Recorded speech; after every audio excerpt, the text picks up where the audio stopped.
अस्सलाम वालेकुम and welcome to जोर का जोड़। आई होप आप लोग खैरियत से होंगे, बट खैरियत से कैसे हो सकते हैं? वही कहानी, वही सिलसिला जो हम मुसलसल देख रहे हैं। हर दफ़ा उम्मीद ज़रूर लगाते हैं ये टूर कुछ डिफरेंट होगा, मगर नहीं होता। जबकि वेस्ट इंडीज़ से एक जीत से ज़रूर आ रहे हैं, मगर इंग्लैंड में आते ही फिर वही हालात, फिर वही जज्बात, फिर वही एहसासात, बिकॉज वही हो रहा है बार बार जो होता आया है। The collapses that we see while Pakistan is batting, और उसके बाद फिर आपकी toothless, literally toothless fast bowling, उस वाले से भी बात करना बहुत ज़रूरी। बट राइट नाउ अगर मैं ये कहूँ कि पहला टेस्ट मैचेस के हालात क्या हैं, सो इट इज़ डे 3, और डे 3 में Pakistan is trailing by 179 runs, 59 for 3 again. अब मैं ये बात के कोलैप्स पे ज़्यादा परेशान हूँ, या जो ये शुरू में ही आते ही विकेटें गिर जाती हैं उस पर ज़्यादा परेशान होना चाहिए, बट मैं अकेली परेशान नहीं होने वाली है। हमारे साथ 2 फॉर्मर टेस्ट क्रिकेटर्स मौजूद हैं आज, और उनकी भी परेशानी, क्योंकि ऑब्वियसली जिसने पाकिस्तान को रिप्रेजेंट किया हो, जिसने हाईएस्ट लेवल पे खेला हुआ हो, जिसने टेस्ट क्रिकेटर्स हाईएस्ट लेवल पे खेली हुई, जब वो देखता है हमारे इन पाकिस्तानी क्रिकेटर्स को, तो उनका कितना खून खौलता है, वो कितना गुस्सा होते हैं, वो कितना नाराज़ होते हैं कि कितनी कोई इमेच्योर तरीके से हमारे लड़के खेल रहे हैं, रुकी मिस्टेक्स कर रहे हैं, सेटल होने के बाद अपनी विकेटें गवा कर जा रहे हैं। ये सारी डिस्कशन आज होगी, और मेरे ख्याल से हमारे जो जज्बात हैं उनको उसकी अच्छे से अक्कासी वो कर सकेंगे, बिकॉज ऑब्वियसली देड be telling they have represented Pakistan at the highest level, और उनको क्या फ़ील होता है। सो मेरे साथ जो है सबसे पहले पाकिस्तान के फॉर्मर टेस्ट क्रिकेटर मौजूद हैं, तौसीफ़ अहमद साहब। तौसीफ़ साहब, अस्सलाम वालेकुम and welcome to the show. जी वालेकुम अस्सलाम। साथ ही साथ मेरे साथ मौजूद हैं अनदर पाकिस्तान के former test cricketer, former chief selector भी रहे, हारून रशीद साहब। अस्सलाम वालेकुम and welcome to the show. वालेकुम अस्सलाम, बहुत बहुत शुक्रिया सुहेरा। सो तौसीफ़ साहब, आपसे शुरुआत करती हूँ। मतलब ऑब्वियसली हाल तो हम देख रहे हैं, हाल क्या देख रहे हैं, बेहाल होते हुए देख रहे हैं हम पाकिस्तान क्रिकेट को, और ये हुए जा रहा है। जी हाँ, पहले वैसे तो सीनियर को, क्योंकि हारून भाई मेरे सीनियर हैं, और यकीनी तौर पे उन पे जाते हम तो इतनी हद तक तो हम सोचते हैं ना चीज़ों को, और जाहिर है ठीक है, आपने जो सवाल अब किया है उसका जवाब ये है कि मतलब वो कंडीशन जो मैं और हारून भाई ने देखी है इंग्लैंड में, वो कंडीशन अगर होती तो ये तो मेरा ख्याल है बहुत मुश्किलात में रहते। और अभी बड़ा अच्छा माहौल वहाँ नज़र आ रहा है हर लिहाज से, कि पिच भी जो है वो इस तरह की नहीं है, और जो है वो आप अगर देखें तो नॉर्मल बॉल आ रहा है, कुछ नहीं है। बस वो एक जहन में ये है कि जी इंग्लैंड में हम खेल रहे हैं। कल थोड़ा सा हमें नज़र आया कि शायद थोड़ी ठंड सी, हल्की सी खुनकी सी आई है, तो सबके जेबों में हाथ चले गए। तो हमने तो खुद ये चीज़ को यहाँ पर जो है इस लहद तक ही कहूँगा कि इस लहद तक इस मैच में खुद ही पहुँचे ना। क्या चीज़ किसकी हम बात करें, फास्ट बॉलिंग की बात करें, बैटिंग की जब मैं बात करता हूँ किसी से, तो वो कहते हैं यार बैटिंग की क्यों बात करते हो, ये तो हमेशा होता है, तो फिर क्या बात ही ना की जाए, फिर फ़ायदा कुछ नहीं है। लेकिन आई थिंक मेरा ख्याल है कि आपने ठीक कहा, वहीं के वहीं मौजूद ज़रूर हैं, और यहाँ टेक्निक का बड़ा जो है ज़रूरी होता है। यहाँ पर इंग्लैंड वगैरह में खेलने, हारून भाई बताएंगे उसको, कि टेक्निक बड़ी ज़रूरी होती है। और हमने देखा आपने कि हम हर लिहाज से जो है ना, दायर 1-2 आदमियों ने 91 की पहले पार्टनरशिप लगाई, हमने पहले इनिंग के बाद ही हमें प्रॉब्लम हो गई कि हम जो है मुश्किलात का शिकार है। फिर साहब पार्टनरशिप की, सॉरी कलामी की माजरत, पार्टनरशिप की आप बात कर रहे हैं, यही तो मसला है टेस्ट क्रिकेट में। हम यही तो कहते हैं कि वंस एक पार्टनरशिप लग गई है तो रिस्पॉन्सिबल हो जाए, रिस्पॉन्सिबिलिटी से उस पार्टनरशिप को आगे बढ़ाएं। हारून साहब, मतलब इट्स बीन एजेस कि हमें ये दिखे कि नहीं जी बहुत सेटल होके कोई बैटर हमारा खेल रहा है, ऐसा ना हो कि हर आती हुई बॉल पे लगे कि ये गया वो गया, और यही हो रहा है। पार्टनरशिप लगी, यस, आते ही जो है 6 for 2 हो गई थी पाकिस्तान, और उसके बाद एक पार्टनरशिप लगी, थोड़ा सा सहारा दिया गया, बट इतनी सिली मिस्टेक्स के साथ आप अपनी विकेट गवा के चले जाएं, और उसके बाद then the collapse triggered again. देखिए, एक तो सबसे इम्पोर्टेंट चीज़ ये देखने वाली है, अगर आप ये देखें कि इवन इंग्लैंड के बैटर्स भी जो हैं, इंग्लैंड में जो कंडीशंस होती है ना, उसमें बॉल जो है ना वो सीम करता है। yes. एक तो हवा में स्विंग होता है, अगर आपका हैवी एटमॉस्फेयर हो तो हवा में स्विंग होता है, लेकिन ऑफ द पिच जो मूवमेंट है ना वो बैट्समैन को बहुत तंग करती है। इसलिए इंग्लैंड में जितने भी बैटर्स हैं, चाहे वो इंग्लैंड के हो या पाकिस्तान के हो, आपने देखा होगा कि वो कंप्लीटली सेटल नहीं होते। वो 2-4 बीट होते हैं, एक आध चौका मार देते हैं। इवन अगर आप देखें कि फर्स्ट टाइम मैंने लीड्स में, मेरा ख्याल अगर मुझे याद पड़ता है, कि एक स्पिनर जो है वो 5 आउट कर गया। वरना इंग्लैंड आप देखते हैं कि खास तौर पर ये हेडिंग्ले में आपके फास्ट बॉलर्स डोमिनेट करते हैं, और यही वजह है कि इंग्लैंड ने 4 फास्ट बॉलर्स खिलाए। उन्होंने कोई स्पिनर नहीं खिलाया, और पार्ट टाइमर अगर जरूरत पड़ेगी तो उसको खिला लेंगे, बॉलिंग करा लेंगे, लॉरेंस को बॉलिंग करा लेंगे। वेयरएज पाकिस्तान ने जो पूरा एक स्पिनर खिलाया, और पाकिस्तान ने सिर्फ 4 बॉलर्स खिलाए, और जिसमें 3 फास्ट बॉलर हैं जिन्होंने ऑलरेडी 20-20 से ओवर ज्यादा कर दिए हैं। पाकिस्तान का इस पूरे सेटअप में जो स्ट्रॉन्ग पॉइंट नजर आता था वो इनकी बैटिंग थी। मैं मानता हूं कि बाबर आजम का सेटबैक बहुत बड़ा सेटबैक हुआ, लेकिन उसके बावजूद जो बाकी प्लेयर्स हैं, जो बैटर्स हैं, आपकी बैटिंग ही तो स्ट्रॉन्ग है। आपने बैटिंग नहीं, जब आपको कुछ करके नहीं दिया, 170 रन अगर आप करके आप आउट होते हैं, और उसके बाद आप उनको 400 से ज्यादा रन करने देते हैं, जिसमें आपका अपना कसूर है। कल हमारी फील्डिंग जो थी वो पूरा लॉफिंग स्टॉक बनी हुई थी। इवन कमेंटेटर्स तक जो है जिस तरीके से मजाक वो बना रहे थे, यानी हम ये बातें करते हैं कि जी हमने फिटनेस कैंप लगा दिए, हम जब तक कोई फिट नहीं होगा हम उसको टीम के साथ नहीं लेके जाएंगे। और आप ये देख लेना, अब उसका फर्क आपको नजर आ रहा है ना। कंपेटिटिव क्रिकेट में और कैंप्स में फर्क होता है। आपकी इंप्रूवमेंट जो है वो आपके कंपेटिटिव मैचेस में आती है। आपकी फर्स्ट क्लास क्रिकेट, मुझे बता दें जितने भी बैटर्स इस वक्त खेल रहे हैं, कितने पाकिस्तान के डोमेस्टिक मैचेस खेले हैं जो पीछे हुए हैं, इनमें से तो हार्डली, दिसंबर में हमारा फर्स्ट क्लास सीजन खत्म हो गया, उसमें ये 3 बॉलर्स जो हैं इन्होंने हार्डली अगर मैच की एवरेज निकालूं तो 25 से 30 ओवर किए हैं इन्होंने सिर्फ, और उसके बाद 6-8 महीने का गैप आ गया।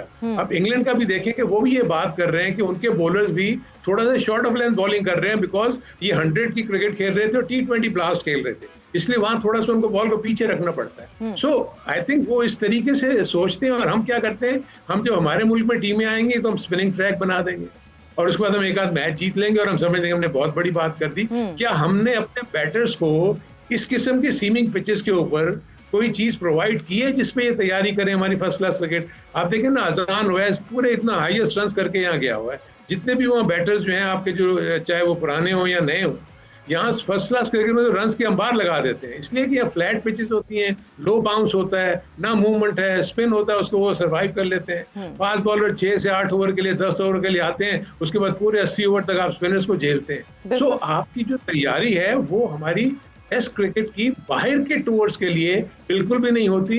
हम इसी में खुश हैं कि अपने मुल्क में अपना जाल फैला दें। देखिए ये जो नोशन है ना कि पिचेस बनाते हैं, देखिए लीड्स हमेशा से ऐसी पिच है। आपको एजवेस्टन में डिफरेंट मिलेगा उसका माहौल, आपको लॉर्ड्स में बिल्कुल डिफरेंट माहौल मिलेगा पिचेस का बिहेवियर। सो ये कहना कि जी हम अपने मुल्क में आके अपनी पिचेस बना के हम जीतना चाहिए, हमें स्पिनिंग ट्रैक बनाने चाहिए, लेकिन आपके प्लेयर्स तो फिर बाहर जाके एक्सपोज ही होंगे ना, जैसे अभी हो रहे हैं। बट आयरनी ये ना कि उनके अगर कंडीशंस वैसी थी, उनके फास्ट बॉलर्स आपको दिख रहे हैं उस कंडीशंस को इस्तेमाल करते हुए, या आप दूसरी तरफ ये कह लेंगे शायद हमारे बैटर्स इतने खौफजदा हो जाते हैं बाहर की कंडीशंस में जाके कि कुछ नहीं भी हो रहा हो, मतलब कोई आउटस्टैंडिंग ऐसा नहीं हुआ कि ऐसी बॉलें पड़ गई कि वो खेली नहीं जा रही थी, अनप्लेबल थी, इसलिए हमारे बैटर्स आउट हो गए। मगर तौसीफ साहब, हमारे फास्ट बॉलर्स फिर उसको क्यों नहीं फायदा उठा सक रहे? आपके पास शुरू में ओवरकास्ट कंडीशन थी, उसके बाद एकदम से सूरज निकल आया कल के दिन में, एक bright sunny day, good for, एक तरफ हम कहते हैं जी अच्छा है वो क्रिकेटिंग उसके लिए अच्छा है, मगर हमारे फास्ट बॉलर्स उसका कोई फायदा नहीं उठा पा रहे। हमारा स्पिनर जो है वो 5 विकेट लेकर जा रहा है, वहां उनके फास्ट बॉलर्स जो हैं वो 5-5 विकेट लेकर जा रहे हैं। तो हमारे तो ना बैटर्स सही कर रहे हैं ना बॉलर सही कर रहे हैं। देखिए, एक तो पहली बात यह कि मैं अगर बॉलिंग की बात करूं, उनकी बॉलिंग में, उनकी प्लानिंग में बहुत ज़मीन आसमान का फ़र्क है। हमारी वेरेंटेर बॉलिंग आप देख लें कि फास्ट बॉलरों ने किस तरह मार खाई है और किस तरह लाइन। अब एक आदमी 36 ईयर ओल्ड है, आप उसको 10 से 11 ओवर एकदम करा देते हैं, वो तो फिर फील्डिंग पैर मार के ही करेगा या छोड़ देगा। हमने तो इतना अजीब सा लग रहा था 2-3 जगह पे मुझे कि किस तरह से ये फील्डिंग कर रहे हैं। मजाक उड़ाया हारून भाई जो कह रहे हैं ना, मजाक उड़ा रहे थे कि आप गेंद की तरफ जा ही नहीं रहे। उस्मान उस्मान को भी हमने देखा कि वो गेंद सीधा पकड़ने के बजाय उसको पैर से रोकने की कोशिश करी। इट मीन्स कि फिटनेस लेवल, और हारून भाई ने जो बातें की ना, जो वो बिल्कुल ठीक है। अभी ले लीजिए आप, आपका जो मेन इवेंट आने वाला है वो साउथ अफ्रीका में है, और ये आप जो 4 टीमों की जो करा रहे हैं, आप जरा देखिए क्या हाल है यहाँ पे। तो आप जब आपका प्लानिंग ही गलत होगी हर चीज में, तो वो तो आप सोच रहे हैं। फिर दूसरी बात ये कि देखें, ये बॉलिंग वो बॉलिंग नहीं है। अच्छा, फिर एक देखें उनकी प्लानिंग का क्या है। आप देखें पिछली इनिंग में, यानी पहली इनिंग में 5 LBW उन्होंने लिए हैं। इट मीन्स कि उनका जो लाइन और लेंथ और जो है मिडिल स्टंप के ऊपर है, या हिट कर रही है जाके जो है अपना स्टंप्स को, तो वो नज़र अलग आ रहा है। आप इसको हम क्या कह सकते हैं? आप क्या हैं, आपकी उनमें पेस पे नहीं मैं इसलिए जा रहा कि देखिए वो डर रहे थे आर्चर से। आर्चर ने पहली इनिंग में कुछ भी नहीं किया ना कुछ, लेकिन दूसरों ने जो है लाइन और एक जगह पे गेंद की, इसका नतीजा देखा आपने कि आप लोग एक्यूरेसी बिल्कुल, और आप उसको संभाले ज्यादा देर आप नहीं कर सके। आपका पहले ही खौफ ये था कि आर्चर आन के हमें पीछे मारेगा, इधर करेगा उधर करेगा, और उसमें आप जो है, और ये नहीं सोचा कि आपको आगे भी गेंद, और इंग्लैंड में हारून भाई बताएंगे, इंग्लैंड में, और मैं खुद भी खेला हूँ, कि आगे पिच करेंगे आप तो आपको कुछ मिलने वाला है। आप पीछे पीछे करेंगे तो छोड़ के जो है वो कर लेंगे। लेकिन बहरहाल ये जो इस वक्त हो रहा है, वो अब उसको बार बार दोहराने का फ़ायदा नहीं है कि हम जिस तरह की प्लानिंग करते हैं और जो हमें नज़र आ रहा है। और सॉरी टू से 2 आदमियों का मैं नाम लूँगा, जाहिर है बाबर नहीं खेले, आपका सलमान अली आगा और आपके विकेट कीपर साहब जी। आई थिंक मुझे तो बहुत अफसोस हुआ है। मैं तो अगर मेरे हाथ में इतना हो तो मैं दोनों को बाहर करके, और कोई बचा, जब हार नहीं है, आपने इस तरह की क्रिकेट खेलनी है, बाहर कर दें इनको, आप नए लड़कों को खिला दें। अगर वो नहीं करेंगे तो फिर देखेंगे, लेकिन इनको जहन में है कि हम तो बाहर अभी नहीं होने वाले हैं। और आपने देखा वो कॉर्ड बिहाइंड, वो सिर्फ और सिर्फ बॉलर ने कहा, ना स्लिप वाला कोई बात कर रहा है, ना कोई दूसरा कोई कर रहा है, बॉलर कह रहा है कि ले लो भाई, इसलिए। तो ये क्या है? और उनका एटीट्यूड देख लें ग्राउंड के अंदर, या तो च्युइंगम खा रहे हैं या फिर वो हंसी मजाक में लगे हुए हैं खाली। फोकस मुझे कहीं इनका नजर नहीं आ रहा, और वो फोकस आज से नहीं पिछले काफी टाइम से नजर नहीं आ रहा। ये बहुत इंपॉर्टेंट बात है हारून साहब, बहुत ही एक इंपॉर्टेंट बात जो तौसीफ साहब ने की है। आपको इंटरेस्ट नहीं दिख रहा, आपको ये players with in the match नहीं दिख रहे, विद इन द गेम आपको वो ना पैशन दिख रहा है। मतलब इवन जब इंग्लिश टीम आपको फील्ड करती हुई दिख रही है, आपको वो दिख रहा है, their presence is so happening. और हमारी प्रेजेंस इतनी कोई lousy, I am sorry to use this word, but इतनी कोई लाउजी प्रेजेंस है। मतलब अब आके कल को कोई ये रीजन दे दे कि ठंड बहुत हो गई थी इसलिए शायद फील्डिंग के वो लैप्सेस आ गए, तो मतलब ये अब हम प्रोफेशनल प्लेयर्स की यहाँ पे बात कर रहे हैं, हम कोई रुकीज या कोई क्लब की टीम की बात नहीं कर रहे। हम एक ब्रेक पर जाएंगे, बट वापस आएंगे तो हारून साहब आप कंटिन्यू करूंगी कि क्या ये टीम किसी इंग्लिश क्लब की प्लेयर्स को भी, किसी इंग्लिश क्लब की टीम को भी इतना चैलेंज पुट अप कर पाएगी कि नहीं कर पाएगी, क्योंकि जिस तरह हमारे लड़के खेल रहे हैं इट इज़ हाईली डिसअपॉइंटिंग। वक्त एक ब्रेक का हुआ है, हम ब्रेक पर जा रहे हैं, और जब ब्रेक से वापस आएंगे तो कॉन्वर्जेशन को आगे बढ़ाएंगे।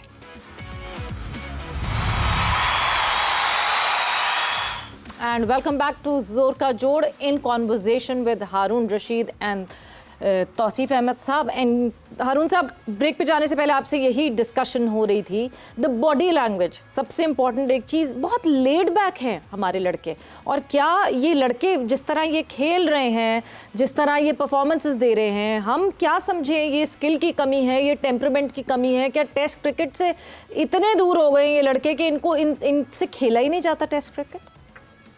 वैसे जी बहुत ही जबरदस्त कॉम्प्लीमेंट दिया है आपने। सवेरा के लड़के हैं ये, वाकई आपने सही कहा, ये लड़के ही हैं अभी नौजवान, और जिस अंदाज में ये खेल रहे हैं वो तो कहीं से भी नहीं लग रहा कि ये लड़के हैं। आई थिंक मैं जो तौसीफ ने एक बात बड़ी अच्छी की थी, फोकस।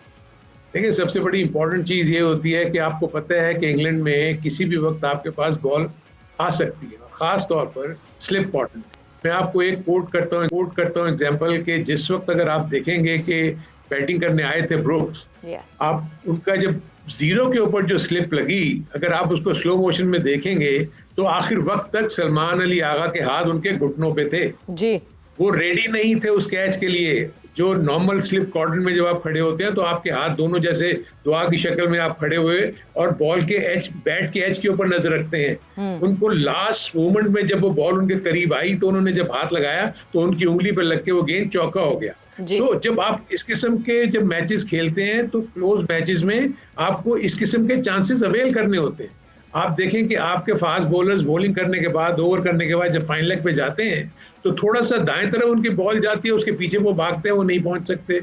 उसके बाद बाएं तरफ बॉल जाती है उनके, वो भागते हैं, भागते भागते रुक जाते हैं और चौका हो जाता है। सो ये वो इश्यूज हैं जो कि पाकिस्तान टीम की, इस टीम में मुझे जो नजर आ रहे हैं, इसमें कोई भी मुझे ऐसा प्लेयर नजर नहीं आ रहा जो कि फुली फोकस्ड हो और उसको ये पता हो कि हमने क्या करना है। दूसरी एक और मिसाल देता हूँ। देखिए, जब आप सीनियर पार्टनर होते हैं ना तो आप अपने जूनियर पार्टनर्स को बचाते हैं। दोनों इनिंग में अजान अवैज ने पहली बॉल को फेस किया, वेयर एज वहां पर फेस करना चाहिए था इमामुल हक को। बिल्कुल। सो इसका मतलब ये है कि आप जो है अपने आप को बचाने की कोशिश कर रहे हैं। जितने भी सीनियर्स हैं, बजाय इसके कि वो आके ऊपर से अपनी रिस्पॉन्सिबिलिटी लें, वो कोशिश करते हैं कि जूनियर्स जो है उनको आगे कर दो, ठीक है, वो अगर वो आउट हो जाते हैं कोई बात नहीं, हम बच जाएंगे।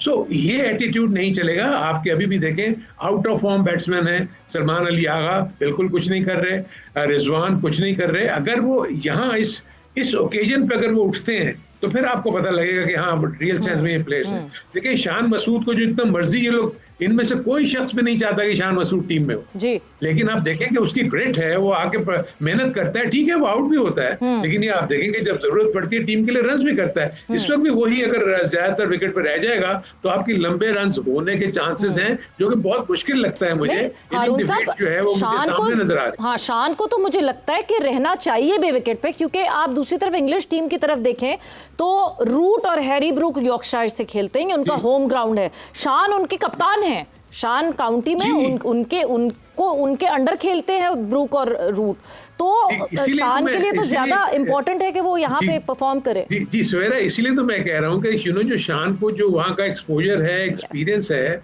वो काम आना चाहिए पाकिस्तान के लिए। मैं जो आपको ओवरऑल फोकस और उसकी इंटरेस्ट की बात कर रहा था कि कि शान जो है वो इस वक्त आपको देखें वेस्ट इंडीज में उन्होंने एक सेंचुरी स्कोर की, अनफिट हो गए, उनको मैच मिस करना पड़ गया, वापस आके पहली इनिंग में वो चले आउट हो गए, लेकिन सेकंड इनिंग में वो कॉम्पनसेट करने की कोशिश कर रहे हैं, लेकिन बहुत अपहिल टास्क है। इनिंग डिफीट को अपने जेहन से निकाल नहीं सकते।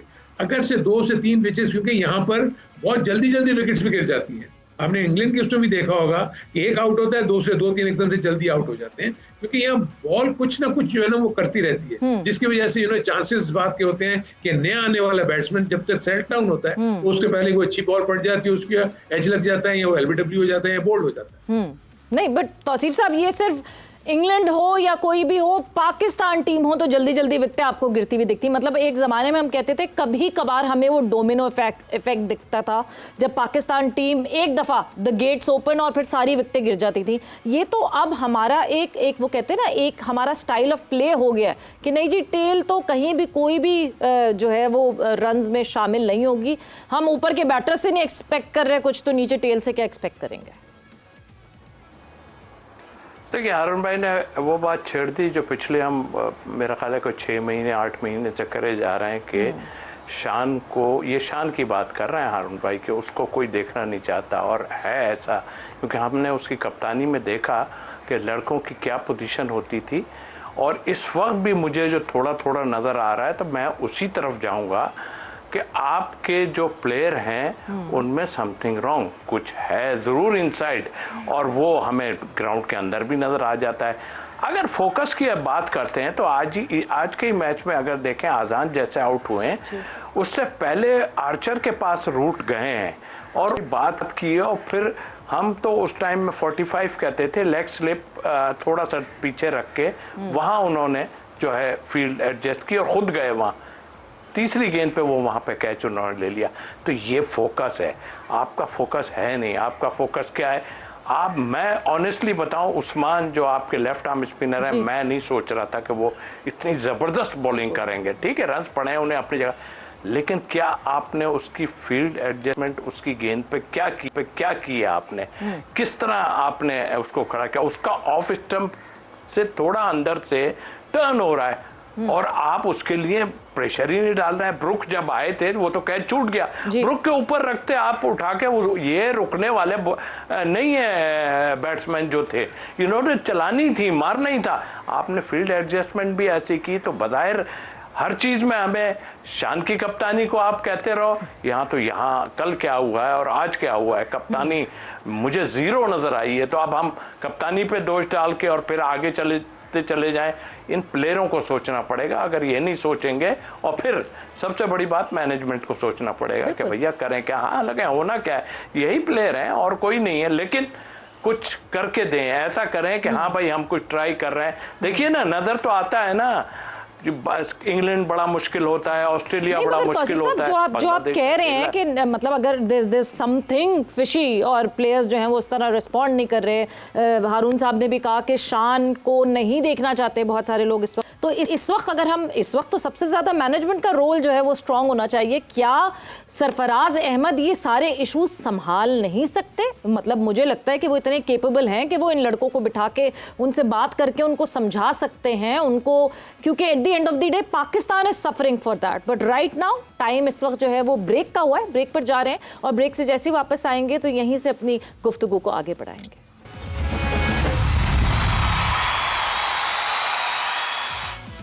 एंड वेलकम बैक टू जोर का जोड़। और इस वक्त जो है एक बहुत जो इम्पोर्टेंट मैं सवाल पूछना चाहूँगी, दोनों फॉर्मर टेस्ट क्रिकेटर्स हमारे साथ मौजूद हैं, सीनियर टेस्ट क्रिकेटर्स हमारे साथ मौजूद हैं। हारून साहब, एक तो जो मैं अभी बात करके गई हूँ, क्या सरफराज मैनेजमेंट में है और सरफराज क्या नहीं संभाल सकते जो सारे ये सिलसिले हो रहे हैं, पहली चीज़। दूसरी चीज़ ये कि क्या हम फॉलो ऑन से खुद को बचा पाएंगे? क्या इनिंग डिफीट फॉलो ऑन, क्या इनिंग डिफीट हो जाएगी हमको, तो इनिंग डिफीट से बचा सकेंगे कि नहीं?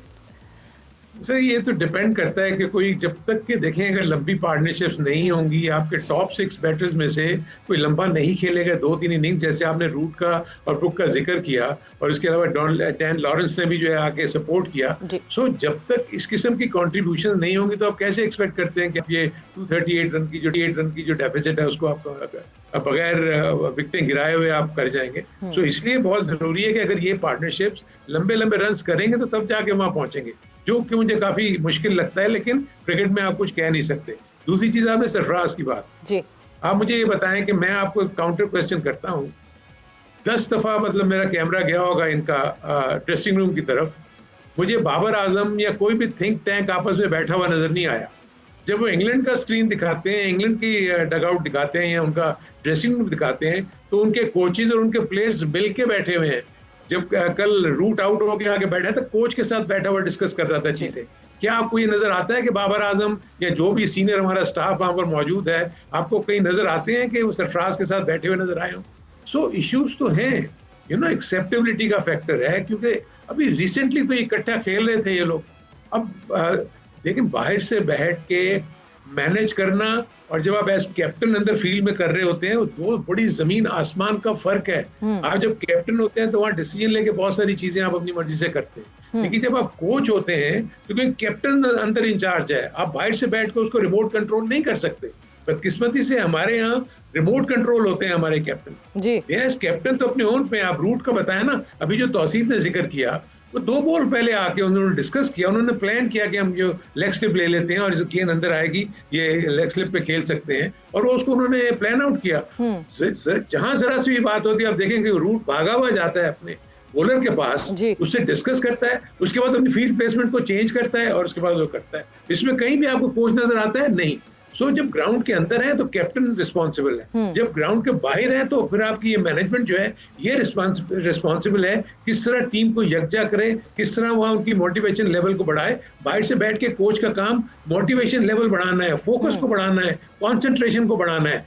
ये तो जो स्ट्रेटेजी है वो तो डिस्कस हो जाती है, लेकिन वो ग्राउंड में जाने के बाद चेंज होती रहती है हर बॉल के बाद। बिल्कुल, और ऑब्वियसली ऑन द फील्ड जो डिसीजन लेने हैं वो तो क्विकली एप्टली लेने ही पड़ेंगे। तौसीफ साहब, जाते जाते क्या एक्सपेक्ट करें? मतलब अब हम 27 के मैच पे देखें जी, 27 अगस्त को जब दूसरा टेस्ट शुरू होगा, अब उस पर नज़र रखें। मगर क्रिकेट में कहा जाता है cricket is a funny game, ये तो सिर्फ डे 3 है, क्या पता कुछ पलट जाए, कुछ हो जाए, बट हालात कुछ ऐसे लग नहीं रहे। हम लोगों को गलत साबित करें ना ये चीज़ करके। बज़ाहिर तो आपका जो हारून भाई ने चीज़ें बताई ये उसी का पार्ट है कि जो इनसाइड जो चीज़ें हो रही हैं। मैं थोड़ा सा सरफराज के बारे में ज़रूर बात करूँगा। देखिए, सरफराज को लाने का मकसद कुछ भी नहीं, एक एरिया को खामोश करना था, उन्होंने थोड़ा सा खामोश कर दिया। सरफराज को चाहिए था वो अंडर 19 में लगे। आप ये क्यों ग्रेग चैपल और दूसरे जो है राहुल द्रविड़ ये सब क्यों नीचे जाकर जो है ग्रूम करते हैं लोगों को, उस जगह पे क्यों जाते हैं? इसलिए कि यहाँ पर कुछ सब आपे से बाहर हुए हुए हैं, इनको गलत बनाया गया। मेरे हिसाब से मैं नहीं कहता ठीक है लड़के खेल रहे हैं अपनी जगह, आई डोंट थिंक जिस आदमी को एक तरह से निकाला ही गया है टीम से, कि कप्तानी से हटाया गया और सबको मालूम है ये चीज़, वो जब अंदर आएगा तो वो अब ये चाह रहे हो कि उसको गंदा कर दें, तो वो ये इस तरह हो सकता है, वो गंदा और तो कुछ भी नहीं है। बाकी स्ट्रेटजी प्लान तो सारे खेल रहे हैं ना, अंदर जाके प्लानिंग कहीं नज़र आ रही है? किसी जगह पे कोई प्लानिंग नज़र आई है आपको कि हमने ये कर रहे हैं? हार जीत की बात नहीं कर रहा हूँ, अच्छा करेंगे हम, अच्छा बोलेंगे, लेकिन ये जो आप कर रहे हैं ये इनके काम है नहीं। एक्चुअल आप जाएं नीचे जाके जरा ग्रुप करें लोगों को, जाके वहाँ बच्चों को देखें और 2-4 ऐसे प्लेयर लाने की कोशिश करें कि आपको ये बड़ा लंबा प्रोसेस है। और बिल्कुल बिल्कुल सही बात है कि अंडर 19 में मुझे लगता है ज़्यादा प्रेजेंस जो है वो मैटर करेगी सरफराज की। ये तो कुछ ही टाइम पहले तो साथ खेले हुए लोग हैं, ये आपस में फ्रिक्शन जो आप कह रहे हैं, आप लोग जो ऑब्जर्व कर रहे हैं, ऑब्वियसली वो फ्रिक्शन कहीं ना कहीं है जिसकी वजह से हमें ऐसे हालात दिख रहे हैं। बट